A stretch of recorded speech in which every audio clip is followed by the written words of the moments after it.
sebuah kota kecil yang tenang bernama Fallen Ridge, hiduplah seorang gadis yatim piatu bernama Mary. Sejak kecil, Mary tinggal bersama tantenya yang bermuka masam dan berhati dingin.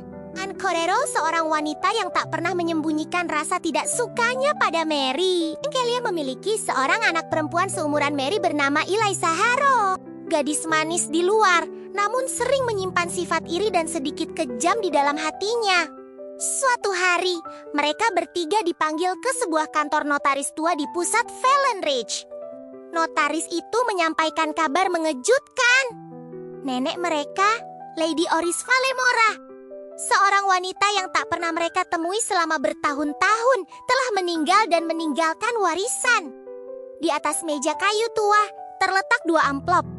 Amplop pertama menyatakan mereka yang memilih berhak sejumlah emas, uang, dan perhiasan berkilau dalam jumlah yang sangat besar. Amplop kedua berisi akta sebuah rumah tua di perbukitan Fallen Ridge. Lengkap dengan ladang dan tanah yang luas namun tampak tak terurus dan hampir dilupakan. Dan sebuah kartu ucapan kecil bersegel lilin emas. Tanpa ragu, Kalia dengan senyum licik memilih amplop berisi emas dan perhiasan untuk Eliza. Mary tak diberi pilihan, ia hanya bisa menerima rumah tua di perbukitan. Dengan wajah puas, Enkolia dan Eliza pulang ke kota, yakin bahwa mereka telah memenangkan segalanya. Namun, ada satu hal yang tidak mereka ketahui. Rumah di Bukit Fallen Ridge bukanlah rumah biasa. Ketika Mary akhirnya pergi ke sana sendirian, ia mendapati rumah itu berdiri megah namun sunyi, pintu depannya terkunci rapat. Dari balik jendela kaca yang samar, ia melihat 4 patung manekin berpakaian seperti pelayan, berdiri diam seolah menunggu sesuatu. Mary mencoba masuk, tak ada kunci. Tak ada celah, kebingungan, ia teringat pada kartu ucapan yang masih tersimpan di sakunya.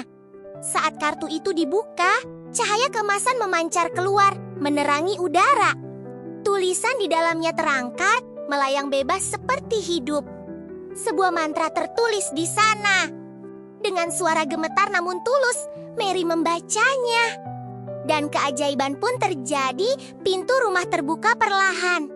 Cahaya emas menyapu seluruh ruangan. Debu lenyap, dinding kembali bercahaya. Rumah tua itu berubah menjadi kediaman hangat dan hidup. Patung-patung pelayan bergerak, membungkuk hormat, dan tersenyum. "Selamat datang Nona Mary," kata mereka serempak. Sejak hari itu, Mary menghidupkan kembali ladang dan pertanian. Dengan kerja keras dan ketulusan, tanah yang mati kembali subur.